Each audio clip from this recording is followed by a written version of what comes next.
ইস্পাহানি মির্জাপুর 0 আওয়ারে স্বাগত জানাচ্ছি দর্শক।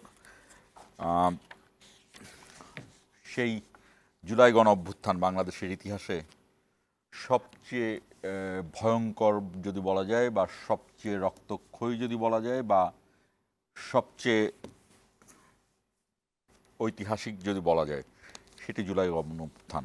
মাত্র 1 বছর আগে 24শে জুলাই। জুলাই চলছে এখনো, আর এখনো একটি জুলাই সনদ করা যায়নি, এটি বাস্তবতা। যদিও জুলাই সনদ করার জন্য এনসিপি যেমন দাবি জানাচ্ছে বারবার, জামাত ইসলামীও চায়, ইসলামী দলগুলো অন্য যে ইসলামী আন্দোলন তারাও চায়, বিএনপিরও চাওয়া আছে জুলাই সনদ চায় তারা, তবে তারা কিছু পরিবর্তন চায়। আমাদের আলোচনাটি হলো যেই ঐক্যমতের মাধ্যমে এত বড় অভ্যুত্থান ঘটানো হলো, মানুষকে গণতন্ত্রের স্বাদ আবারও বাংলাদেশের মানুষকে দেওয়ার প্রচেষ্টা রইল, মাত্র 1 বছরের মাথায় এত কেন বিভেদ, এত কেন বিভক্তি? আমাদের আজকের প্রসঙ্গ জুলাই সনদ ও প্রাসঙ্গিক বিষয়। আমাদের সঙ্গে রয়েছেন এনডিএম এর মহাসচিব মমিনুল আমিন, আপনাকে স্বাগত, এবং রয়েছেন নওগাঁ বিশ্ববিদ্যালয়ের উপাচার্য ডক্টর মোহাম্মদ হাসানাত আলী, আপনাকেও স্বাগত জানাচ্ছি। দর্শক, প্রথমে শিরোনামগুলো দেখে আসবো, এরপর মূল আলোচনা। শেখ হাসিনা মানব জাতির কলঙ্ক, কখনো তাকে ক্ষমা করা যাবে না। হাসিনাকে কোনোদিন ক্ষমা করা যাবে না। হাসিনা হচ্ছে মানব জাতির একটা কলঙ্ক। হাসিনা হচ্ছে মায়েদের একটা কলঙ্ক। ফ্যাসিবাদ বিরোধী জাতীয় ঐক্য সুদৃঢ় করার আহ্বান। রাষ্ট্র পরিচালনায় নতুন সংবিধান রচনা করতে হবে। রাঙামাটির নেতা এমএন লারমা সে 72-এর সংবিধানের বিরোধিতা করেছিলেন। আমরা চাই যে মুজিববাদী সংবিধানকে বাতিল করে নতুন একটি গণতান্ত্রিক সংবিধান, আপনি আমি মিলে বসে নতুন একটি চুক্তি আমরা তৈরি করব, যেখানে আপনার অধিকারও থাকবে, আমার অধিকারও থাকবে। ফ্যাসিবাদী ব্যবস্থা আর ফিরতে না দেওয়ার ঘোষণা। নিবন্ধনের নথি চেয়ে দ্বিতীয় দফায় নতুন রাজনৈতিক দলগুলোকে ইসির চিঠি। এ সপ্তাহেই সংসদের উচ্চকক্ষের বিষয়ে সিদ্ধান্ত জানাবে ঐকমত্য কমিশন। যুক্তরাজ্যে সম্পদ বিক্রির চেষ্টায় হাসিনার ঘনিষ্ঠরা, সুনির্দিষ্ট তথ্য পেলে ব্যবস্থা নেবে দুদক। মন্নুজান সুফিয়ানের বিরুদ্ধে পদোন্নতি দুর্নীতির চার্জশিট অনুমোদন। এবং জুলাই আগস্ট গণহত্যা মামলায় ওবায়দুল কাদের সহ ৪৫ জনের তদন্ত শেষ পর্যায়ে, জানালেন চিফ প্রসিকিউটর। ট্রাইব্যুনালে হাজির করা হয়নি রাজসাক্ষী মামুনকে। দর্শক, শিরোনামগুলো শুনছিলেন। আমাদের অনুষ্ঠানটি বৈশাখী টেলিভিশনের পর্দার পাশাপাশি ফেসবুক এবং ইউটিউব পেজেও সরাসরি সম্প্রচারিত হচ্ছে। আপনারা চাইলে জুলাই সনদ নিয়ে কোনো প্রশ্ন থাকলে আপনারা সেখানে করতে পারেন। মমিনুল আমিন, আপনাকে দিয়ে শুরু করতে চাই। ঐকমত্য কমিশনের বৈঠকে আপনারা অংশ নিচ্ছেন, লাগাতার বৈঠক হচ্ছে। আমরা অন্তত গেল 15 দিনে অন্তত 5 বার শুনেছি অধ্যাপক আলী রিয়াজ বলেছেন জুলাই সনদ। উনি বলছেন জুলাই সনদ। বাধাটা কোথায়? ধন্যবাদ। প্রথমে আপনাকে, আমার সম্মানিত সহ-আলোচক এবং আপনার দর্শকদেরকে শুভেচ্ছা। জুলাই মাসে জুলাই সনদ করার যেই প্রস্তাবটা আমাদের দলের এনডিএমের পক্ষ থেকে প্রথমে আমি দিয়েছিলাম, প্রস্তাবটা এরকম ছিল যে শহীদ আবু সাইদের মৃত্যুর দিন 16 জুলাই যেন জুলাই সনদটা প্রকাশ করা হয়। মাননীয় প্রধান উপদেষ্টার উপস্থিতিতে প্রথম যে বৈঠকটা ছিল সেখানে প্রস্তাবটা দেওয়াতে তারা সেটাকে অ্যাকসেপ্ট করেছিলেন, এবং কমিশনের পক্ষ থেকেও বারবার বলা হয়েছিল এটা তাদের চাওয়া যে আবু সাইদের মৃত্যুবার্ষিকী, প্রথম মৃত্যুবার্ষিকী যেন জুলাই সনদ প্রকাশ করা হয়। তো এই প্রস্তাবটা আমাদের পক্ষ থেকে ছিল। আমরা খুব আনন্দিত হয়েছিলাম যে কমিশন এটাকে গুরুত্ব সহকারে বিবেচনা করেছেন। তবে দুর্ভাগ্যজনকভাবে পরবর্তীতে আমরা দেখেছি যে কমিশনের সভা পরিচালনার ক্ষেত্রে বেশ কিছু দুর্বলতা রয়েছে। আমি যদি স্পেসিফিকভাবে বলি কী ধরনের দুর্বলতা, তারা একই বিষয়কে বারবার সামনে নিয়ে আসছেন নতুন মোড়কে, বিভিন্ন কাটছাট করে। তো টার্মস অফ রেফারেন্স, তাদের যেটা টার্মস অফ রেফারেন্স ছিল, এবং প্রধান উপদেষ্টাও বলেছিলেন যেসব বিষয়ে রাজনৈতিক দল ঐক্যমত্যে পৌঁছাবে শুধুমাত্র সেসব বিষয় নিয়েই জুলাই সনদ প্রকাশ করা হবে। আপনারা যদি রেকর্ড ঘেটে দেখেন, প্রধান উপদেষ্টার বক্তব্যটা এরকমই ছিল, এবং ঐক্যমত্য কমিশনও ঠিক এভাবেই আমাদেরকে প্রথমে বলেছিলেন। আজকে আমি ঐক্যমত্য কমিশনের মিটিংয়ে প্রশ্ন করেছিলাম যে গণমাধ্যম সূত্রে আমরা জানতে পেরেছি প্রধান উপদেষ্টার সাথে ঐক্যমত্য কমিশনের বৈঠক হয়েছে। সেখানে প্রধান উপদেষ্টা বলেছেন মৌলিক সংস্কারের প্রশ্নে কোনো ছাড় নয়, যে মৌলিক সংস্কারের বিষয়ে তারা বলতে যাচ্ছে নারী আসনে সরাসরি নির্বাচন, উচ্চকক্ষে PR, নানা ধরনের বিষয়ে কোনো ছাড় নয়। তো এটা কি কোনো সিদ্ধান্ত হয়ে গেল? এই প্রশ্নটা আমি করার পর তারা সম্ভবত একটু বিব্রত হয়েছিলেন এবং আমাদেরকে ক্লারিফাই করেছে যে না, এটা কোনো সিদ্ধান্ত হয়নি, গণমাধ্যমে অসমর্থিত সূত্রে তারা খবর ছেপেছে। সুতরাং আলোচনার ভিত্তিতে যেটা সিদ্ধান্ত হবে সেটা নিয়ে জুলাই সনদ হবে। তো বাধাটা হচ্ছে আসলে পারস্পরিক কিছু কি বলবো অসহযোগিতার কারণে ব্যাপারটা এরকম হচ্ছে। এবং এইটা আমি একটা ব্রিফিংয়ে বলেছিলাম যে একটা ঐক্যমত্য পার্টি তৈরি হয়েছে, কিছু দল তারা ঐক্যমত্য কমিশনকে প্রভাবিত করছে বা তাদের কিছু এজেন্ডাকে বাস্তবায়ন করছে, এবং ঐক্যমত্য কমিশনও নিজেরাদের যেই কমিশন তাদের যে প্রস্তাবনাগুলো রয়েছে তার পক্ষে আপনার সব দলকে নিয়ে আসার একটা চেষ্টা করছে। এই চেষ্টাটার ভিতরেই আসলে একটা এক্সপেরিমেন্টের মধ্যে দিয়ে তারা যাচ্ছে। দেখেন, আলোচনায় যে কোনো আলোচনায় বহুমত থাকবে, ভিন্ন মত থাকবে, দ্বিমত থাকবে, সেটাকে ঐক্যমত প্রতিষ্ঠার পথে কোনো বাধা আপনার হিসাবে কেন করা যাবে মনে না। হচ্ছে যে ঐক্যমত্য কমিশন তারা তাদের যে মতামত রয়েছে সেখানে নিয়ে দিতে চাচ্ছে? আসলে ঐক্যমত্য কমিশনের কি কোনো স্পেসিফিক মতামত আছে না এগুলো সবগুলোই রাজনৈতিক দলের দেয়া? জি, ঐক্যমত্য কমিশনের প্রথমেই বলেছিল বৈঠকের শুরুতে যে তাদের নিজস্ব কোনো এজেন্ডা নাই। তবে আলোচনার প্রেক্ষিতে আমরা যেটা দেখেছি যে ঐক্যমত্য কমিশন বারবার রিফাইন্ড আকারে তাদের যে মেইন এজেন্ডা বা যে প্রথম অরিজিনাল প্রস্তাবনা সেটার পক্ষে অন্য দলগুলোকে যারা বহুমত বা ভিন্ন মত বা দ্বিমত দিচ্ছে তাদেরকে নিয়ে আসার একটা চেষ্টা করছে আলোচনার প্রেক্ষিতে। এটা আমাদের কাছে মনে হয়েছে। আমি যদি আপনাকে একটা উদাহরণ দিই, যেমন সংবিধানের মূলনীতির প্রশ্নে মোটামুটি সব দল ঐক্যমত্য ছিল যে মূলনীতি নিয়ে তারা যে প্রস্তাবগুলো করেছিল এইটা নিয়ে এখন আলোচনা করলে ঐক্যমতে আসা যাবে না, কারণ একটা মূলনীতির বিষয় হচ্ছে আদর্শিক আইডিওলজিক্যাল পজিশন। সেখান থেকে ইসলামিক দলগুলো তাদের অবস্থান থেকে সরবে না, কমিউনিস্ট পার্টিগুলো তাদের অবস্থান থেকে সরবে না। সুতরাং এই বিষয়টা এই টেবিলে আলোচনা না হোক। তবে আমরা আজকে দেখলাম যে আগামীকালকে যে আলোচনাটা রয়েছে সেইখানে মূলনীতির প্রশ্নে আবারও তারা সেই জিনিসটাকে নিয়ে এসেছে এবং তারা বলেছে যে মূলনীতি পরিবর্তন হোক বা না হোক তাদের অরিজিনাল যে প্রস্তাবগুলো ছিল সেগুলো অন্তর্ভুক্ত হবে। নারী আসন নিয়ে বারবার তারা নির্বাচন সংস্কার কমিশন যে প্রস্তাবনাগুলো দিয়েছিল ঘূর্ণায়মান পদ্ধতিতে নারী আসনের নির্বাচন, এটা নিয়ে বারবার আমরা বিরোধিতা করেছিলাম। বিএনপি, NDM আরো আমরা যারা যুগপথে বিরোধিতা করছেন কেন? নানা যুক্তি ছিল। আপনি যদি এটা করতে চান লম্বা আলোচনা হবে। ঘূর্ণায়মান পদ্ধতি নিয়ে তারা যেটা বলেছিল 100 আসনে সেখানে সরাসরি ভোট কিভাবে হবে, ডিমার্কেশন কিভাবে হবে, ওইটা আসলে ফিজিবল কিনা বাংলাদেশের বাস্তবতায়, একটা তাদের যে পলিটিক্যাল অ্যাকচুয়ালি পার্টিসিপেশন সেটা অ্যাকচুয়ালি এনশিওর হবে নাকি নারীদেরকে আসলে আমরা আরো কঠিন বাধার মুখে ফেলে দিচ্ছি, এরকম অনেকগুলো যুক্তি ছিল। আমি সবগুলো এখন এখানে স্বল্প সময় করা যাবে না। এই বিষয়টা নিয়ে কিন্তু এখন আমরা ঐক্যমতে আসতে পারি নাই।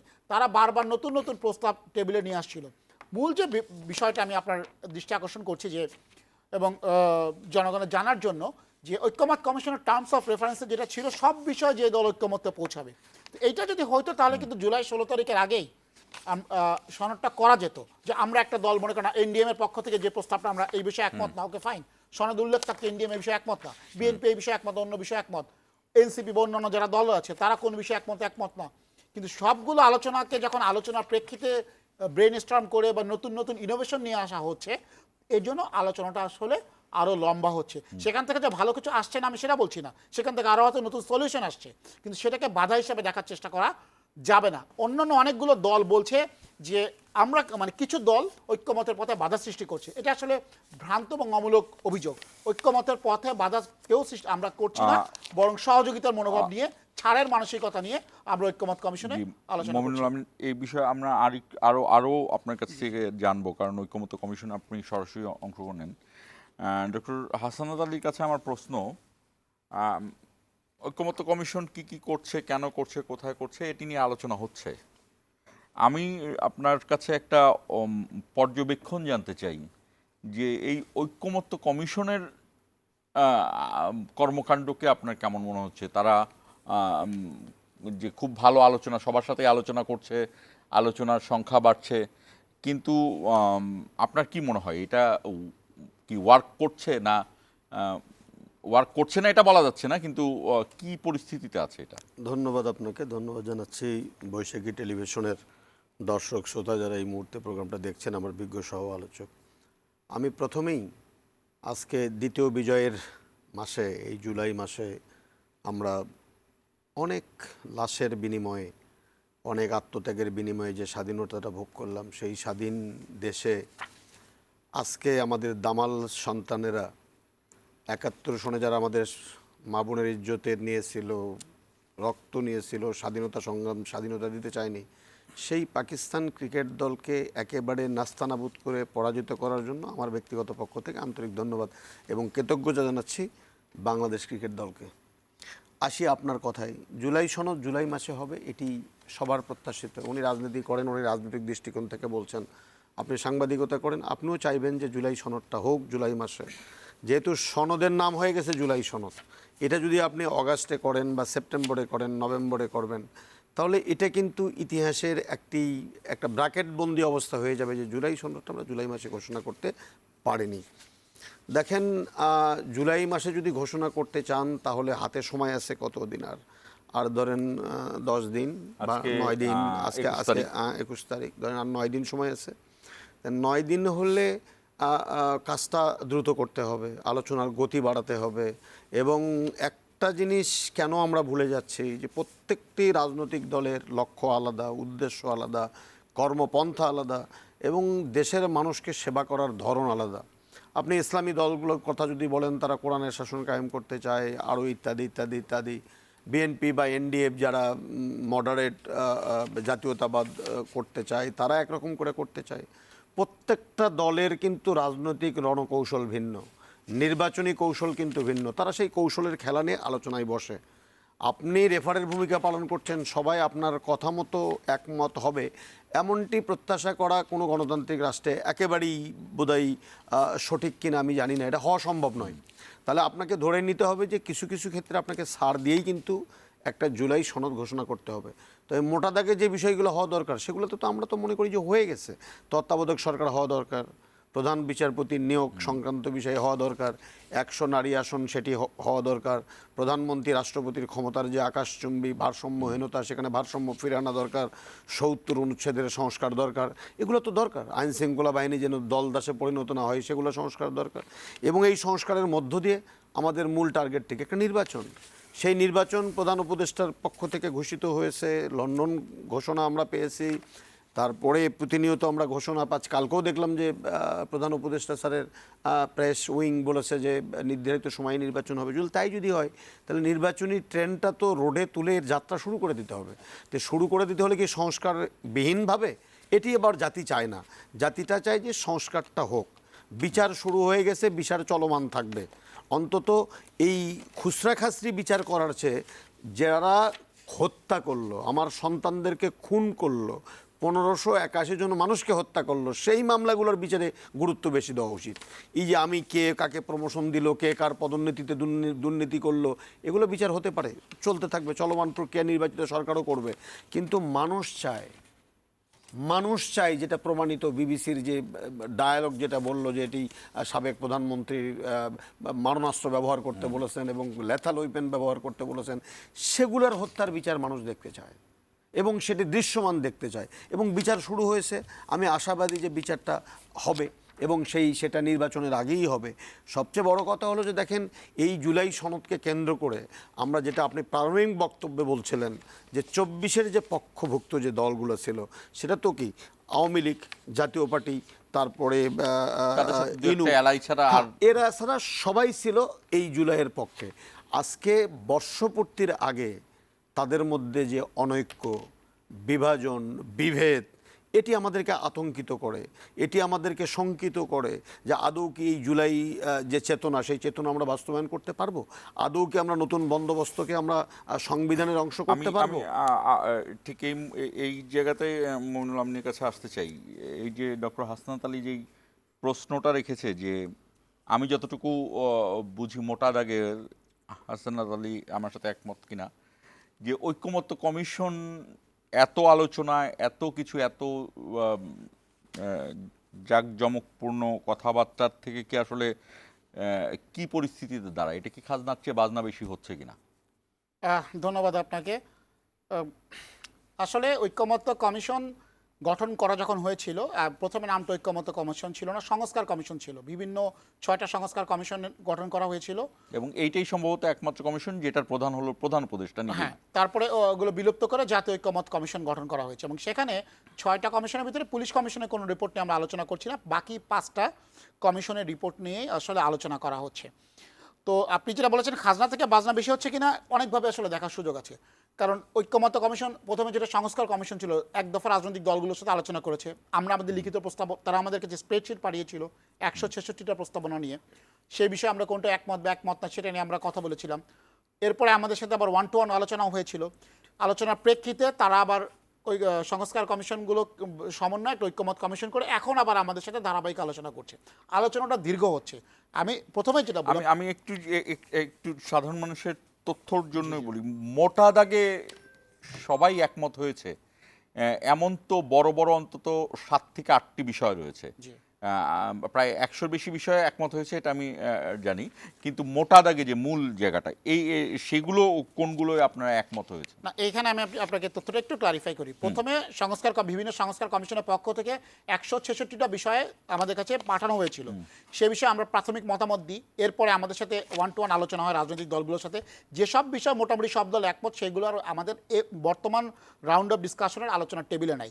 এখন 17-18টা বিষয়ের মতন আছে যেগুলো নিয়ে আমরা আসলে আলোচনা করছি। আমি হয়তো ভুল বলতে পারি, আরও কিছু কম বেশি হতে পারে। তো সবগুলো এখনও আমাদের তারা দেয়নি। 7-8টা বিষয় মোটামুটি ঐক্যমতের কাছাকাছি আমরা পৌঁছে গেছি। যেমন সংবিধানের 70 অনুচ্ছেদ নিয়ে কী হবে সেটা নিয়ে, প্রধানমন্ত্রীর মেয়াদ নিয়ে একটা দীর্ঘ আলোচনা হয়েছিল প্রধানমন্ত্রীর মেয়াদ নিয়ে। এরকম বেশ কিছু বিএনপি এখন অনেক বেশি এগিয়ে এসেছে প্রধানমন্ত্রীর মেয়াদ নিয়ে। দেখেন, বিএনপি সাথে আমরা এনডিএম আমরা একসাথে যুগপৎ আন্দোলন করেছি, একসাথে 31 দফা প্রণয়ন করেছিলাম।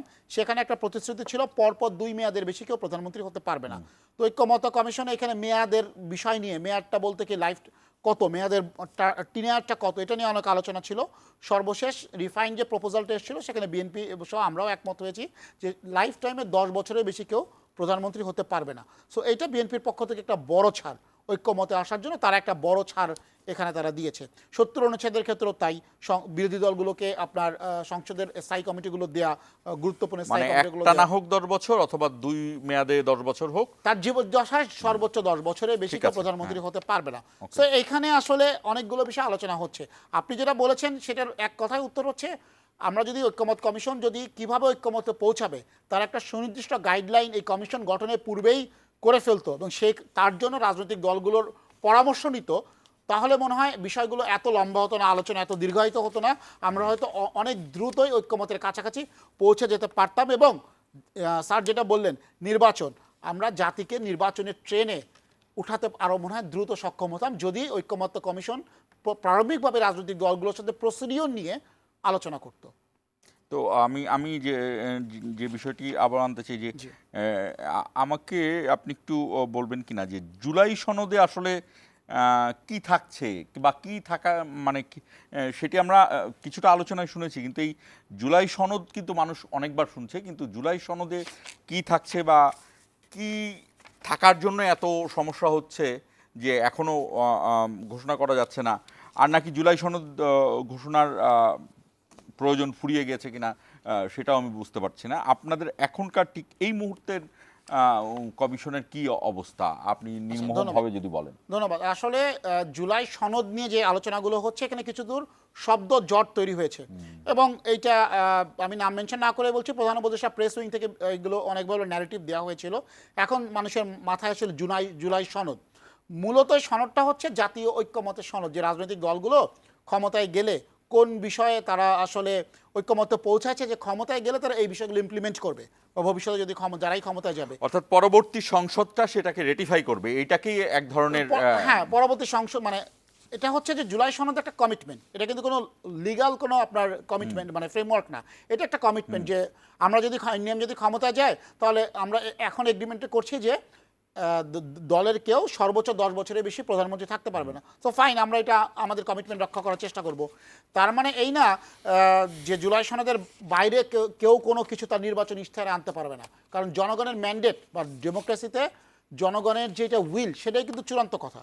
সো আপনি তার আপনার নির্বাচন ইশতেহারে যে বিষয়গুলো অন্তর্ভুক্ত করবেন, যেমন এরকম অনেক বিষয় আসছে যেটা জুলাই সনদে হয়তো অন্তর্ভুক্ত করা যাচ্ছে না, ঐক্যমতের সবাই ঐক্যমতে আসতে পারছে না, সেক্ষেত্রে রাজনৈতিক দল বলবে যে আমাদের ইশতেহারে এটা আছে, জনগণ যদি আমাদেরকে ভোট দেয় তাহলে আমরা ক্ষমতায় যেভাবে জিনিসটা বাস্তবায়ন করবো। সো জুলাই সনদ একটা রাজনৈতিক কমিটমেন্ট যে ক্ষমতায় গেলে সরকার পরিচালনাটা এইভাবে হবে।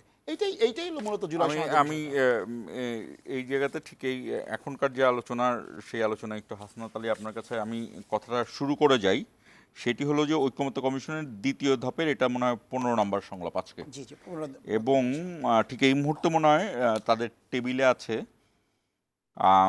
প্রধানমন্ত্রী, সংসদ নেতা, দলীয় প্রধান এক ব্যক্তি, বিএনপি চাই এরকম, জামাত ইসলামী চায় দুটিতে এক ব্যক্তি হতে পারে, অর্থাৎ সংসদ নেতা আর দলীয় প্রধান একজন হতে পারে, প্রধানমন্ত্রী আলাদা, বা প্রধানমন্ত্রী আর সংসদ নেতা একজন হতে পারে, দলীয় প্রধান আলাদা। হ্যাঁ, যদিও আমি এখনো জানি না যে প্রধানমন্ত্রী এবং সংসদ নেতা আলাদা এটার ব্যাখ্যাটা কেমন হবে, নিশ্চয়ই কোনো ব্যাখ্যা আছে। আর এনসিপি চায় যে 3টি পদে 3 জন থাকবে, সেটাও সংবিধানের ব্যাখ্যার জায়গাটার। আমি এই বিষয়টি নিয়ে আপনার সাথে আরও বিশদ আলোচনায় যাব, তবে তার আগে ছোট্ট একটি বিরতি নেব। দর্শক, ছোট্ট একটি বিরতি নিচ্ছে, আমাদের সঙ্গেই থাকুন, আলোচনা করব বিরতি থেকে ফিরে।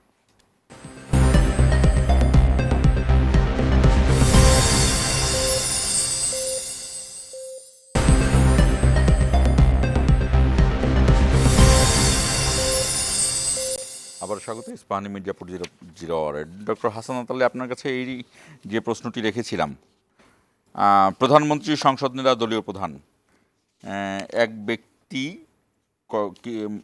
বিএনপি চায় এক ব্যক্তি হতে পারে, এটা জামাত ইসলামী চাচ্ছে 2 ব্যক্তি হতে পারে, আর এনসিপি চায় 3 পদে 3 ব্যক্তি হোক। এটা হলো তাদের চাওয়ার কথা বললাম। আমি এটার ব্যাখ্যাটা চাই যে এই আলোচনাটা যেহেতু আসছেই, সেক্ষেত্রে এটার মানে শেষ পর্যন্ত কার্যকর বিষয়টি কি? দেখেন, পার্লামেন্টারি ডেমোক্রেসিতে সংসদ নেতা যিনি হবেন তিনি প্রধানমন্ত্রী হন, এটাই রেওয়াজ। সেখানে যদি ভিন্ন কিছু করতে চান তাহলে প্রধানমন্ত্রীর ক্ষমতা এবং সংসদের যে তার যে অ্যাকাউন্টেবিলিটি পার্লামেন্ট মেম্বারের কাছে বা জাতির কাছে, সেই জায়গাতে কে কিভাবে রিপ্রেজেন্ট করবে? প্রধানমন্ত্রী তো নির্বাহী প্রধান, উনি পার্লামেন্টে রেসপন্সিবল থাকে জনগণের দ্বারা নির্বাচিত পার্লামেন্ট সদস্যদের কাছে। তো ভিন্ন ব্যক্তি হয় তাহলে সেখানে সমস্যা হবে কিনা সেটা রাজনীতিবিদরাই ভালো বলতে পারে। আমি মনে করি যে এখানে একটা জটিলতা তৈরি হলেও হতে পারে। তবে আমি একটা কথা বলি আপনাকে, যে এই বিষয়গুলো নিয়ে জটিলতা তৈরি করার চেয়ে সবচেয়ে বড় যে কথাটি, 5 বছর পর পর যেন মানুষ নির্ভয়ে তাদের ভোটাধিকার প্রয়োগ করতে পারে এবং তাদের নেতা নির্বাচিত করতে পারে, সেই ব্যবস্থা যদি সংবিধানে আপনি পাকাপোক্তভাবে যদি আপনি লিপিবদ্ধ করতে পারেন এবং এর প্র্যাকটিস যদি আপনি নিশ্চিত করতে পারেন, নির্বাচন কমিশন যদি সোজা হয়ে দাঁড়িয়ে যদি তার আইন প্রয়োগ করার স্বাধীনতাটা উনি ভোগ করতে পারেন, এরকম বন্দোবস্ত যদি আমরা করতে পারি, বা আইন শৃঙ্খলা বাহিনী রাষ্ট্রের সেবা করবে, কোনো দলের, কোনো নেতার, কোনো ড্রয়িং রুমের সেবা করবে না, এরকম বন্দোবস্ত যদি আমরা করে দিতে পারি, এবং বিচারাঙ্গন সেখানে ফোন করলে আমি এমপি, আমি ফোন করলাম, বিচার বদলে গেল, এরকম যদি আমরা রক্ষা করতে পারি, তাহলে এগুলা কে একজন থাকলো না 2 জন থাকলো হয়তো ম্যাটার করে, কিন্তু আমি একজন সাধারণ মানুষ হিসেবে আমার কাছে ম্যাটার করে ওটি যে আমি 5 বছর পরে আপনি এমপি, আপনি মন্ত্রী, আপনার আমলনামা নিয়ে আপনি জনগণের সামনে দাঁড়াবেন, আমি সিদ্ধান্ত নেব আপনাকে ভোট দেব নাকি আরেকজনকে আমি ভোট দেব। এই বন্দোবস্তটার জন্যই তো 18 বছরের সংগ্রাম আমাদের, একদম 18 বছরের। আজকে যদি আপনি এই যে জেনজি যাদেরকে আমরা বলছি, তারা কত 3টি নির্বাচনে ভোটাধিকার প্রয়োগ করতে পারেনি, ভোটাধিকার প্রয়োগ করতে দেওয়া হয়নি। সংবিধান বলছে জনগণ রাষ্ট্রের মালিক, সেই মালিকানা ছিনতাই করে সরকার নিয়ে গেছিল তার হাতে। সেই মালিকানাটা যদি আপনি এই বন্দোবস্তের মধ্য দিয়ে ফিরে দিতে পারেন, সেই মালিকানা যদি জনগণের কাছে ফিরে দিতে পারেন এই জুলাই সনদের মধ্য দিয়ে, সেটা হবে বোধহয় সবচেয়ে বড় অর্জন, এবং সেটা বোধহয় হবে সবচেয়ে বড় কাঙ্ক্ষিত একটি প্রাপ্তি জনমানুষের জন্য। আমি সেই জিনিসটাকে বেশি গুরুত্ব দিতে চাই, যে সংবিধানের যে জায়গায় যা করলে মানুষ নির্ভয়ে তার কথা বলতে পারে, আইনের শাসন প্রতিষ্ঠিত হতে পারে, সুশাসন প্রতিষ্ঠিত হতে পারে, এবং দিন শেষে 5 বছর পরে সরকারি দলকে এবং বিরোধী দলকে জনগণের কাছে যে ভোট ভিক্ষা চাইতে হয় এবং জনগণ নির্ভয়ে তাদের নেতা নির্বাচন করতে পারে, এই একটা বন্দোবস্ত আপনি সংবিধানে করে দেন, এই একটা বন্দোবস্ত আপনি এই ঐক্যমত্য কমিশনের মাধ্যমে যদি আপনি প্রতিষ্ঠিত করতে পারেন, সেটাই বোধহয় হবে এই সমস্ত বিতর্ক অবসানের অন্যতম একটি পন্থা। ঐক্যমত্য কমিশন কাজ করছে, সরকার কাজ করছে, অধ্যাপক ইউনূস স্যার কাজ করছেন। আমি সবার প্রতি অনুরোধ রাখতে চাই যে জুলাই সনদ মানে তো এই নয় যে সমস্ত রাজনৈতিক দল সকল ইস্যুতে একমত হবে, এটা প্রত্যাশা করারও মানে বাহুলতা। তা আমি এটা শুধু বলতে চাই যে একটি সুষ্ঠু নির্বাচন করার জন্য যে যে বিষয়গুলো অপরিহার্য সেই বিষয়গুলোকে অ্যাড্রেস করে জুলাই সনদটি ঘোষণা হোক। এবং উনি যেটা বলছেন আমি ওখানে একটু দ্বিমত পোষণ করি যে জুলাই সনদ ঘোষণা হওয়ার পরে কোনো রাজনৈতিক দল 3 জোটের রূপরেখাকে যেভাবে লাথি দিয়ে গণতন্ত্র হত্যা করলাম 18 বছরে, এই জুলাই সনদে স্বাক্ষর করার পরে কোনো রাজনৈতিক দল যেন এই রক্তের সাথে বেইমানি না করে, কোনো রাজনৈতিক দল যেন এই সনদের সাথে বিট্রে না করে, কোনো রাজনৈতিক দল যেন তাদের ক্ষমতার দাম্ভিকতা দেখিয়ে এই সনদ থেকে বিপদে পথ চলায়, এটি যেন না করে, সেই আহ্বানটাও রাজনীতিবিদদের প্রতি আমি আজকে করতে আপনার চাই। এই আহ্বান নিয়ে আমিও নিজেও সন্ধিয়ান, আমি জানি না এই আহ্বান শেষ পর্যন্ত কি হবে, কারণ আমাদের জাতির অনেকগুলো অভ্যুত্থান দেখলো, প্রতিটি অভ্যুত্থানই কিন্তু এরকমের কথা দিয়ে কথা না রাখার জন্যই ঘটে। মঈনুল আমিন, আপনার কাছে আসতে চাই যে আলোচনাটি আমরা করছিলাম, এই যে প্রধানমন্ত্রীর 3 পদের জায়গাটি, ঠিক এই মুহূর্তে এই আলোচনার শেষ কি আলোচনা হয়েছে আপনাদের? ধন্যবাদ স্যার। একটা কথা বলেছেন যে রাজনৈতিক দলগুলো যদি কমিটমেন্ট না রাখে, আমি এখানে ছোট্ট একটু অ্যাড করে বলতে চাই, কনস্টিটিউশন যে কোনো সংবিধান বিশেষজ্ঞরা যারা রয়েছেন বা রাষ্ট্রবিজ্ঞানীরা রয়েছেন বলে যে 19 বছর পর্যন্ত লাস্ট করে, হ্যাঁ, এরপরে সংবিধানকে অ্যামেন্ডমেন্ট করতে অনেক আছে। সো জুলাই সনদে স্বাক্ষর করার পর এটা যে আজীবন একই 100 বছর পর্যন্ত জিনিসটা একই রকম থাকবে, নতুন সময়ের প্রেক্ষিতে নতুন চাহিদা তৈরি হবে না, ব্যাপারটা এরকম না। আমি একটু ছোট্ট করে বলি, সাপ্লিমেন্ট আর কি, একটু সুযোগ দেন। আমার কথা সেটা ভালো হবে, সেটি যেন মন্দ না হয়। আপনি সময়ের চাহিদার আলোকে সংযোজন হবে, পরিমার্জন হবে, পরিবর্তন হবে, কিন্তু উন্নত কিছু একটা আমাদেরকে দেবেন। দয়া করে ওখান থেকে যেন খারাপ কিছু না দেন। তত্ত্বাবধায়ক সরকার ভালো ছিল, ওটা খারাপের কথা বলে তুলে দিয়ে একদলীয় করলেন, আমি ওটা বুঝাতে চেয়েছি। একদলীয় আসলে হাসিনা সরকার করেছে, আমি সেটা নিয়ে আপনাকে বলবো, রাজনৈতিক দলগুলো যারা আমরা গণতন্ত্রের পক্ষে কাজ করি তারা জনগণের ভালোর জন্যই কাজ করি। পরিবর্তনটা মানুষের ভালোর জন্যই হয়, কারণ গণতন্ত্রের জনগণের ইচ্ছাটাই হচ্ছে আপনার চূড়ান্ত সনদ। হ্যাঁ, এখানে জনগণের ইচ্ছার প্রতিফলন হতে পারে, যেমন তত্ত্বাবধায়ক সরকারের কথা, যে বিধানে আমরা সব দলগুলো একমত হচ্ছি। এখানে কিন্তু আমরা এটাও বলেছি যে সংবিধান সংশোধন করে তত্ত্বাবধায়ক সরকার ব্যবস্থা যদি উঠিয়ে দিতে হয়, তাহলে সংসদের 2/3 পার্লামেন্টের মেম্বারদের যেমন ভোট লাগবে, একই সাথে গণভোটে যেতে হবে। আমরা এসছি না তো, গণভোটের রায়ে যদি আমরা পাই যে 20 বছর পরে না তত্ত্বাবধায়ক সরকার আমরা চাই না, তখন তো আমাদের সেখানে যেতে হবে। তো জনগণের ইচ্ছাকে আমরা সম্মান দিতে চাই এবং সেটা পজিটিভের জন্যই স্যার। এবং তত্ত্বাবধায়ক সরকার ব্যবস্থাটাকে মানে বিতর্কিত করেছেন হাসিনা। আমি যদি আপনাকে এখানে ছোট সাপ্লিমেন্ট করি, সাপোজ আপনি একটা সিনারিও ইমাজিন করেন, আজ থেকে 100 বছর পর কোনো একটা ছেলে, তার পরীক্ষার সাবজেক্ট আসছে হাসিনা স্বৈরশাসন 2009 থেকে 2024। তো সে সারাদিন পড়াশোনা করে নাই, পরীক্ষার আগের রাতে সে এআই দিয়ে সার্চ করলো কি আসবে। তো নর্মালি আমরা যদি এখানে গেস করি, এআইতে প্রথম যে কথাটা লেখা আসবে, যেটাকে এখন যদি আমরা তাকে হেল্প করতে চাই, প্রথম যে লেখাটা আসতে পারে যে হাসিনা তার অধীনে নির্বাচনগুলোকে প্রশ্নবিদ্ধ করেছিল, নির্বাচনকে আমিডামি নির্বাচনে, প্রহসন নির্বাচনে পরিণত করেছিল, যার ফলে রাষ্ট্রযন্ত্রের কোনো জবাবদিহিতা ছিল না, যার ফলে মানুষ হত্যা করার লাইসেন্স রাষ্ট্র পেয়েছিল, লুটপাটের লাইসেন্স রাষ্ট্র পেয়েছিল এবং যা খুশি তাই করতে পারতো। এইভাবে একটা দানবীয় স্বৈর শাসকে হাসিনা পরিণত হয়েছিল। এআইতে সম্ভবত এই কথাগুলোই লেখা থাকবে। তো এইটা হওয়ার মানেটা কি? আমরা নির্বাচন ব্যবস্থাটাকে নির্বাচনকে প্রশ্নবিদ্ধ করছি। আজকেও দেখেন, যখন আমরা জুলাই সনদ নিয়ে আলোচনা করছি, ঐক্যমত নিয়ে নানা রকম আলোচনা করছি, মাঠের বক্তব্যে, ইভেন ঐক্যমত কমিশনে অনেকের বক্তব্যে আমরা দেখতে পাচ্ছি নির্বাচন নিয়ে তাদের একটা প্রচ্ছন্ন একটা অনীহা কাজ করছে, যে নির্বাচন যারা চায় তারা মনে হয় কোনো একটা পাপ করে ফেলছে। যেমন ওই যে গ্রাম বাংলা একটা কথা আছে, ভাসুরের নাম মুখে নেওয়া যায় না, এরকম একটা আছে। তো নির্বাচন চাইলে এটার বিরুদ্ধে একটা ন্যারেটিভ করেছে, এবং এটার জন্য আমি প্রেস উইংকে দায়ী করবো। সরকারের প্রেস উইং কোনো না কোনোভাবে এটার সাথে দায়ী, প্রত্যক্ষ বা পরোক্ষভাবে, যদিও অফিসিয়ালি না, বাট গভর্নমেন্টের পক্ষ থেকে একটা প্রচারণা ছিল যে ওয়ান মোর ইউনুস সরকার, বা আরও যখন মাননীয় প্রধান উপদেষ্টা ঈদের নামাজে যেতেন 5 বছর আরও চাই, এরকম প্রচারণা আমরা দেখে একটা ছিল যে নির্বাচন চাওয়া যাবে না, নির্বাচন চাইলেই পাপ। এটার থেকে অন্যান্য রাজনৈতিক দলও এখানে দায়ী, যারা প্রত্যক্ষ বা পরোক্ষভাবে সরকারের কিছু দূর সহযোগিতা পাচ্ছে, তারাও কিন্তু এই ধরনের প্রচারণার জন্য দায়ী।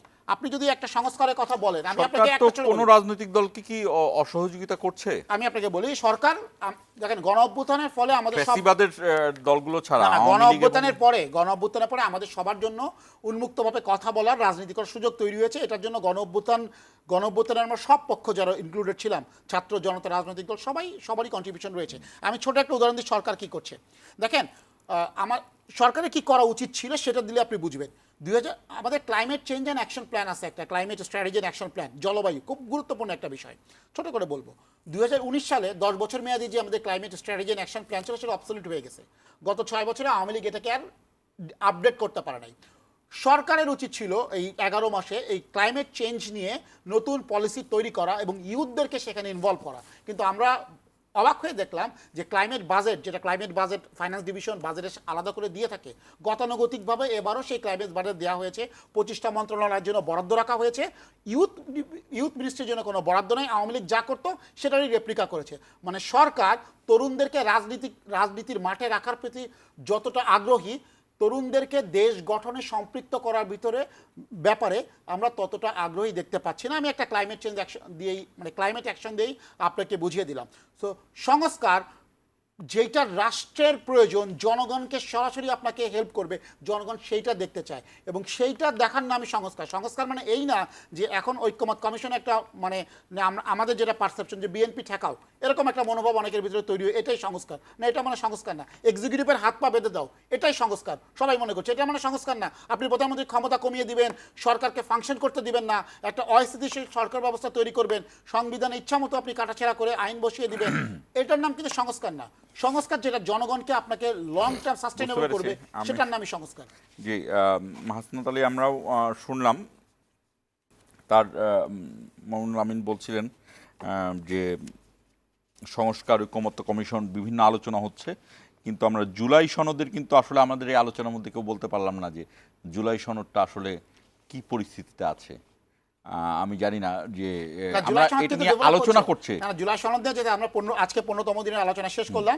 জুলাই সনদের ব্যাপারটা যেহেতু একটা বলেছি যে ড্রব্যাকটা কি, ড্রব্যাকটা হচ্ছে প্রসিডিউরাল এরর ছিল, যেটা নিয়ে যদি তারা রাজনৈতিক দলগুলোর সাথে প্রথমে আলোচনা করতো, এটা তো হয়তো আমরা ওভারকাম করতে পারতাম এবং আরো দ্রুত করতে পারতাম। এটা নিয়ে আমরাও কথা বলেছি। এখন ঐক্যমত কমিশন তাদের টার্মস অফ রেফারেন্সের বাইরে গিয়ে যদি কিছু করে, আমাদের আসলে করার কিছু নেই। আমরা এখানে আরেকটি বিষয় আনতে চাচ্ছি। এখন আমরা এই নিয়ে আলোচনা করছিলাম। হাসনাত আলী, আপনার কাছে শুরু করতে চাই। জামাত ইসলামীর সোহরাওয়ার্দী উদ্যানের সমাবেশ, আমি রাজনৈতিক বিট কভার করেছি দীর্ঘ সময়। আমি যতদিন রাজনৈতিক বিট কভার করেছি ততদিন তো নাই, আমি পড়ালেখা করে দেখলাম সম্ভবত জামাত ইসলামীর এটা প্রথম সমাবেশ স্বাধীন বাংলাদেশ স্বাধীন হওয়ার পরে সোহরাওয়ার্দী উদ্যানে, এবং এত ব্যাপক উৎসাহ উদ্দীপনার মধ্যে এই দলটি করল। হ্যাঁ, একটি মামুনুল আমিন বললেন যে রাজনীতি করার এক ধরনের সুযোগ হয়েছে, সেই সুযোগেরই ফলাফল হয়তো বা এটি যে জামাত ইসলাম একটা বিশাল যেভাবে তারা 15-16 বছরে যতটা মানে বাধার মুখে ছিল সেখানে এত বড় সমাবেশ করা। আমার একটি প্রশ্ন হলো, আমার প্রশ্নটি এই যে সমাবেশ, এই সমাবেশ দিয়ে কি এই যে 2001-এ বা সম্ভবত এটা 99 সালে যে গঠিত 4 দলীয় ঐক্য জোট, যেটি ছিল বাংলাদেশের ইতিহাসের সবচেয়ে প্রথম কোনো জোট গঠন করে একটি সরকার গঠনের ইতিহাস, সেটি সরাসরি জোট, নির্বাচনী জোট ছিল। সেই 4 দলীয় ঐক্য জোট থেকে আমরা বিভিন্ন সময় দেখে এসেছি রাজনীতিতে বিএনপি এবং জামায়াত ইসলামী এক ধরনের অ্যালাইনমেন্টে এগিয়েছে। সেই অ্যালাইনমেন্টটা কি এই সমাবেশের মাধ্যমে নতুন কোনো মেরুকরণের ইঙ্গিত দিচ্ছে কিনা? ধন্যবাদ আপনাকে। দেখেন, আপনি যথার্থই বলেছেন, এই দুটি দল একসাথে লড়াই করেছে, সংগ্রাম করেছে, নির্বাচন করেছে, রাষ্ট্রীয় ক্ষমতায় গেছে, নির্যাতন ভোগ করেছে, সরকারি দলের তকমা লাগিয়েছে, মন্ত্রিত্ব গ্রহণ করেছে এবং জাতীয় পতাকা 2 জন মন্ত্রী গাড়িতে ব্যবহার করেছেন। বেগম খালেদা জিয়াকে বিএনপিকে এর জন্য অনেক কথা শুনতে হয়েছে, যদিও এটি বাংলাদেশে প্রথম নয়, কারণ আওয়ামী লীগ সরকার সর্বপ্রথম জাতীয় পতাকা দিয়েছিল একজন স্বাধীনতা বিরোধীকে, যেটা তারা অভিযোগ করে। আমি সেই অভিযোগের কথা বলছি, সেটি হলো নুরুল ইসলামকে, জামালপুরের এমপি ধর্ম প্রতিমন্ত্রী। তারপরেও কিন্তু তাদের ঐক্য বিনষ্ট হয়নি। আমি মেরুকরণ রাজনীতিতে থাকবে, কারণ 24-এর এই পরিবর্তিত পরিস্থিতিতে জামাত ঘুরে দাঁড়ানোর চেষ্টা করছে, তারা করবে। কারণ গত 14টি বছর বিএনপির বিরুদ্ধে যে অগণিত মামলা মোকদ্দমা, জামাত তো সেখান থেকে মুক্ত নয়। জামাতের নেতৃবৃন্দ যেরকম জুডিশিয়াল কিলিংয়ের শিকার হয়েছে, বিএনপিরও তো সালাউদ্দিন কাদের সাহেব জুডিশিয়াল কিলিংয়ের শিকার হয়েছে। এরপরে মুক্ত পরিবেশে জামাত তাদের সর্বশক্তি, শক্তি বলতে রাজনৈতিক শক্তি, রাজনৈতিক এফোর্ট দিয়ে মাসাধিক কালব্যাপী প্রচার করে সমস্ত মেশিনারিজ ইউজ করে সমাবেশ করেছে। সমাবেশ বড় হয়েছে, এতে কোনো সন্দেহ নাই। আচ্ছা, আপনি কল্পনা করেন তো, তারেক রহমান কালকে বাংলাদেশে আসলো, সমাবেশ বাদ দেন, আপনি দেশের সমস্ত রাস্তার গলিপথগুলো কোন দিকে আসবে? এয়ারপোর্ট কেন্দ্রিক আসবে, এটা বিশাল জনসভা হবে। সেই জায়গাতে আমি মনে করি যে এখানে খারাপ কিছুর আমি দেখি না। তবে একটা জিনিস আমাকে একটু খটকা লেগেছে যে দীর্ঘদিন তারা রাজনৈতিক কালচারের মধ্যে ছিল। আমরা তো সর্বশেষ পল্টনে দেখেছি বিএনপি জামাত পাশাপাশি বসে মিটিং করতে। এই মিটিংয়ে জামাত বিএনপিকে ইনভাইট পর্যন্ত করেনি। করলে যাইতো কি যাইতো না সেটা ভিন্ন ডিবেট, কিন্তু এই সৌজন্যতাটা আমি আলাদাভাবে করতাম, কিন্তু আপনি আমি একটু বলে দিই আর কি, এই সৌজন্যতাটা দেখালে আমি খুশি হতাম, একদমই খুশি হতাম। হয়তো দেখাইনি, এটা রাজনৈতিক কৌশল, মেরুকরণ যেটাই বলেন না কেন। তবে আমি একটা কথা বলি, বুঝেন, যে সেটা হলো এর সাথে আমি একটু যোগ করতে চাই, কিন্তু সেখানে আপনি জিয়াউর রহমান শহীদ রাষ্ট্রপতি, যিনি স্বাধীনতার ঘোষক, বেগম খালেদা জিয়া, যিনি বাংলাদেশের অন্যতম সফল প্রধানমন্ত্রী, এবং এই যে তত্ত্বাবধায়ক সরকার নিয়ে কথা হচ্ছে, সেটি কিন্তু তার প্রত্যক্ষ এবং পরোক্ষ কার্যকরী পন্থাতেই হয়েছিল। এবং এখন তারেক রহমান, এই যে এই তিন নেতাকে নিয়ে শেষ পর্যন্ত মাঠেও যে আলোচনা শুরু হচ্ছে, এর সাথে এই মেরুকরণ কানেক্টেড। দেখেন, আমি এটা বলতে পারবো না, তবে মিটফোর্ডের ঘটনাকে কেন্দ্র করে যখন ঢাকা বিশ্ববিদ্যালয়ের ক্যাম্পাস, রাজশাহী বিশ্ববিদ্যালয়, চিটাগাং, বুয়েটে যখন অত্যন্ত জঘন্য ভাষায় স্লোগান দেওয়া হলো, তারা কারা ছিল, তাদের এই স্লোগানগুলো কে লিখে দিল, কারা এই নতুন বন্দোবস্তের বাংলাদেশে এগুলো প্রচার করালো, সেগুলোও তো আমাদেরকে ভেবে দেখতে হবে যে তারা কারা। আমরা কি আরেকটি অশ্রদ্ধার বাংলাদেশ তৈরি করতে চেয়েছিলাম? দেখেন, আপনি একজন মহিষী নারীর কথা বলেছেন, যিনি এই মুহূর্তে শুধু বিএনপির নেত্রী নন, তিনি সারা বাংলাদেশের মানুষের শ্রদ্ধার জায়গায় অবস্থান করছেন। তিনি জেলখানা থেকে মৃত্যুর মুখোমুখি দাঁড়িয়েছিলেন, আপোষ করেননি, করতে পারতেন। তিনি ফিরে এসে 3 মিনিটের একটা বক্তব্য দিয়েছিলেন বিএনপির সমাবেশের সামনে ভার্চুয়ালি, একটি কটূক্তি করেননি। তাতে কোনো সম্মান কমেছে? সম্মান বৃদ্ধি পেয়েছে। বরং যে সমস্ত সন্তানরা নতুন বন্দোবস্তের বাংলাদেশের কথা বলে আমার বিশ্ববিদ্যালয়ের ক্যাম্পাসগুলো একেবারেই অগ্রহণযোগ্য শব্দ উচ্চারণ করলো, একজন শিক্ষক হিসেবে তো আমার তো খারাপ লাগে। কি শিখাচ্ছি আমরা, কি শিখছি? এবং সেই জায়গাতে আমি শুধু ছোট্ট করে একটা কথা বলি, দেখেন, প্রত্যেকটি রাজনৈতিক দল তার আদর্শ প্রচার করবে, তার কর্মপন্থা প্রচার করবে, ক্ষমতায় যাওয়ার জন্য যত ধরনের স্ট্র্যাটেজি আছে অ্যাপ্লাই করবে। কিন্তু একটি দল বা একটি জোট, একটি গোষ্ঠী, আপনি মঞ্চে দাঁড়িয়েই আপনি বিএনপির সমালোচনা করবেন, তারেক রহমানের সমালোচনা করবেন, জিয়াউর রহমানের সমালোচনা করবেন। হ্যাঁ, সমালোচনা হতেই পারে, আমি একদম সমালোচনা করা যাবে না এমনটি কিন্তু নয়, হতে পারে। কিন্তু আপনার শব্দ চয়নগুলা আনএক্সেপ্টেবল হবে কেন? শব্দ চয়নগুলা আমাদের সমাজের বিপক্ষে দাঁড়াবে কেন? শব্দ চয়নগুলা নিকৃষ্ট হবে কেন? আপনার কাজ কি অন্যের বিরোধিতা করা? আপনার কাজ তো আপনার রাজনৈতিক চর্চা করা, আপনার কাজ তো আপনি ক্ষমতায় গেলে ভবিষ্যতে জনমানুষের কল্যাণে কি করবেন সেটি প্রচার করা। কিন্তু সেটি না করে আপনি ঠিক আওয়ামী কায়দায় আপনি মঞ্চে দাঁড়িয়েই আপনি সমালোচনা শুরু করে দিলেন। আমি ভাইয়ের সাথে একমত। 18টি বৎসরে আমরা সবচেয়ে বেশিবার কি চেয়েছি? একটি সুষ্ঠু নির্বাচন চেয়েছি। মাঠে যে লড়াই হলো, কেন লড়াই হলো? নির্বাচনের জন্য লড়াই হলো। এই যে অগণিত জামাত বিএনপির নেতাকর্মীরা মামলা, হামলা, খুন, গুম, পরিবার ধ্বংস হয়ে গেল, মৃত্যুর মুখোমুখি থেকে আয়নাঘর থেকে ফিরে আসলো, কিসের দাবিতে? ইউনিয়ন পরিষদ নির্বাচনের দাবিতে, একটা জাতীয় নির্বাচনের দাবিতে, যে নির্বাচনের মধ্য দিয়ে জনগণের সরকার প্রতিষ্ঠিত হবে। সেই নির্বাচন গৌণ হলো কেন? আমি বলছি যে সংস্কার প্রয়োজন, বিচার প্রয়োজন, নতুন বন্দোবস্ত প্রয়োজন, কোনোটা অস্বীকার করছি না। কিন্তু এগুলো দ্রুত করে এই নির্বাচনটা পেছনের লাইনে চলে গেল কেন? সম লাইনে যাক না কেন, একই গুরুত্ব বহন করুন। এই বিষয়ে মুমিনুল আমিন আপনার কাছে আসবো। আমরা বিরতি নিতে হচ্ছে, ছোট্ট একটি বিরতি নিচ্ছি। দর্শক আমাদের সঙ্গেই থাকুন।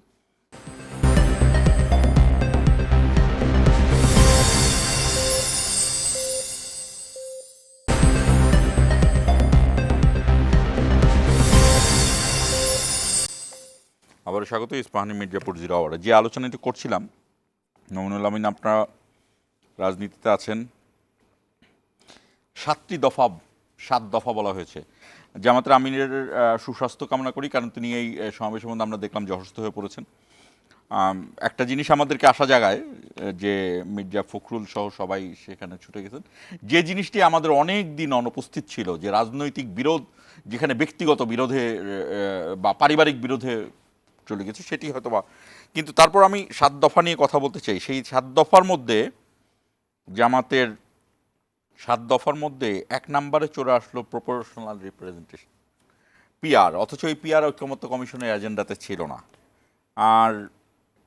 আর অন্যান্য যে প্রার্থীর সংখ্যা, মানে অন্যান্য যেগুলো তো তারা বলছেন লেভেল প্লেইং ফিল্ড, এটি আছে, ঠিক আছে, নিয়ে আলোচনা। আর এবং এখন এই দাবির বাইরে তারা এক ধরনের ওই সমাবেশ থেকে বলতে চাইছে যে এখন নির্বাচনের সঠিক পরিস্থিতিও নাই।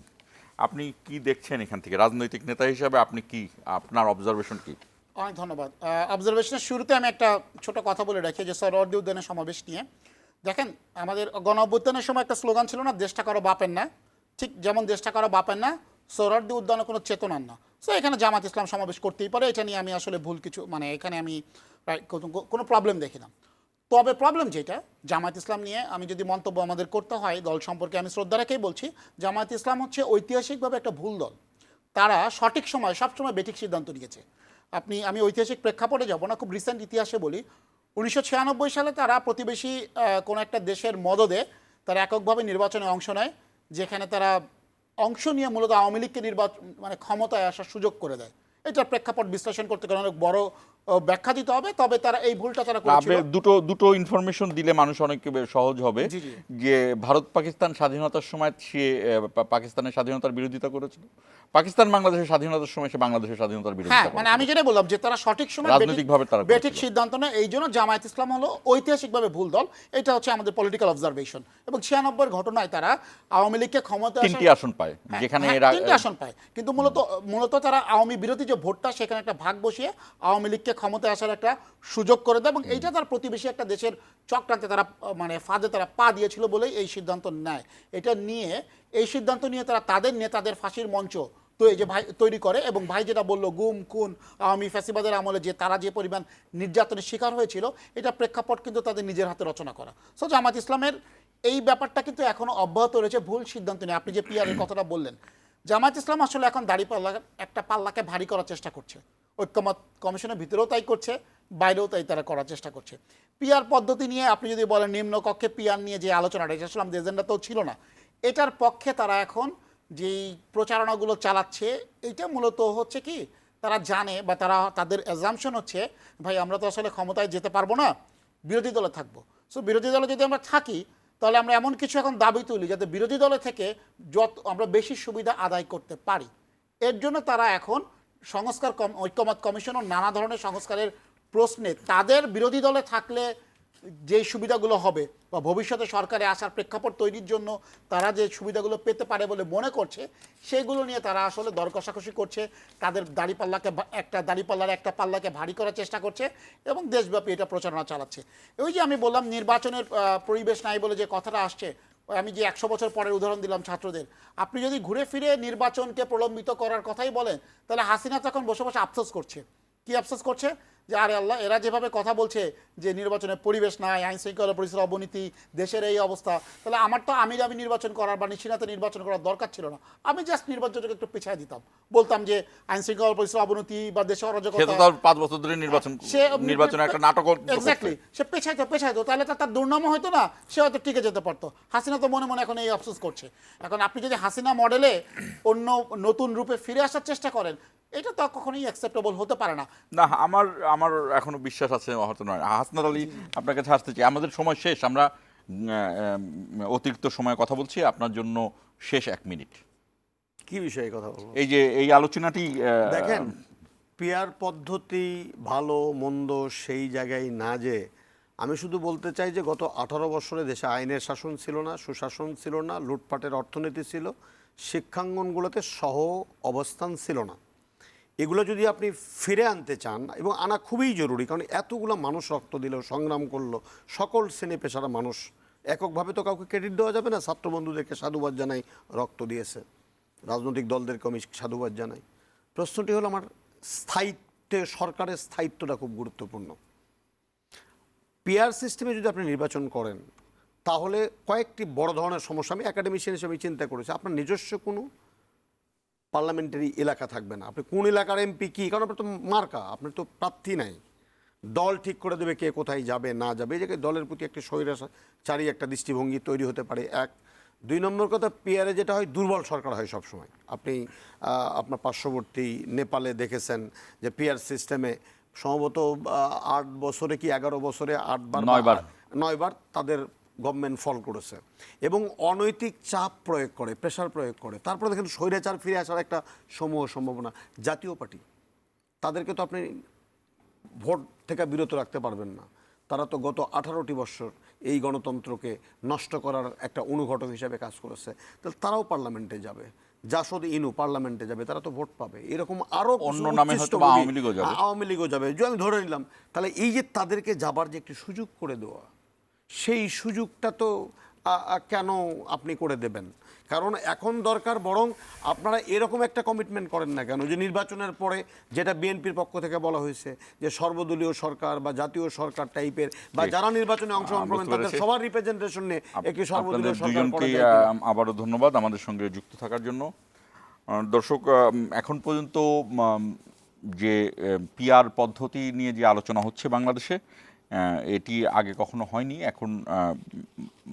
এখন হচ্ছে, আলোচনা হতে পারে। তবে উদাহরণ হিসেবে যদি দেখা যায়, পৃথিবীর নেপাল বাদে পৃথিবীতে সবচেয়ে উন্নত যে দেশগুলো, যেখানকার শিক্ষার হার না, উচ্চশিক্ষার হারই 90-এর উপরে, সুইডেন, সুইজারল্যান্ড, ইংল্যান্ড,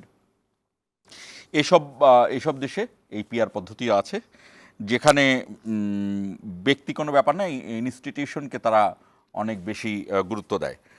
আমাদের দেশের যদি এই প্রশ্ন থাকে যে 17-18 বছরে আমাদের সাংবিধানিক প্রতিষ্ঠানগুলোই তার চরিত্র হারিয়ে ফেলেছে, এবং আমরা কখনো শক্ত কাঠামোয় দাঁড়াতে পারিনি, একটি স্বাধীন সার্বভৌম নির্বাচন কমিশন, একটি স্বাধীন সার্বভৌম দুর্নীতি দমন কমিশন, এবং একটি স্বাধীন সার্বভৌম মানবাধিকার কমিশন, 3টা কমিশনের কথা বললাম, অন্য সব কিছু বাদ দিলাম। এমনকি আমাদের যে বিচার ব্যবস্থা, সেটি নিয়েও নানা ধরনের আলোচনা ওঠে। সেখানে আমরা পিআর পদ্ধতি নিয়ে আলোচনা করব।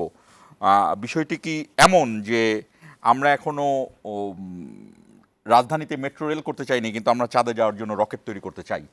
বাংলাদেশ কি সেরকম ভাবে কিনা? এটি নিয়ে, এই ভাবনার বিষয়টিকে সামনে রেখে শেষ করছি আজকের ইস্পাহানি মির্জাপুর 0 আওয়ার।